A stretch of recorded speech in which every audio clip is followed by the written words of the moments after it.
And so my buddy hits me and he says, man, what if the worst were to happen this year? What if they go 8-4?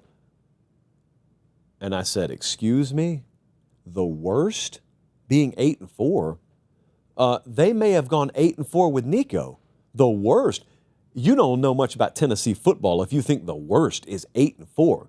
This is a very, very new concept in the modern age. Tennessee having the audacity to fancy itself a perennial playoff contender. Like, you can criticize Josh Heupel or credit Josh Heupel. You need to understand he pulled you out of the wilderness is what you need to understand. Tennessee football was an afterthought for a decade and a half because they couldn't get out of their own way. And Josh Heupel came in there. They were in the playoff last year. You can remember them getting their skull crushed in by the eventual national champ. But you know what? They were there. Where was Alabama last year?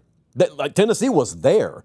So that's a new concept. So to sit there, and I had this conversation with my buddy, so I'm just reiterating what I said. 8-4 is not the worst case scenario. I think their win total is 8.5 right now. So no, the worst case is like a Florida State implosion. Okay, probably not that bad. But the worst case is you miss a bowl game. That's the worst case. Because with Nico or without Nico, you still had over 160 starts to replace on your offensive line. With or without Nico, you had questions at wide receiver, questions at running back. You're retooling your defense. The ice is so much thinner in this sport than you ever think it is. You don't get to carry over success. Like, because you made the playoff last year, it doesn't raise the floor to where, all right, now on the low end, we're an 8-win team. No, on the low end, you're still a 4-win team.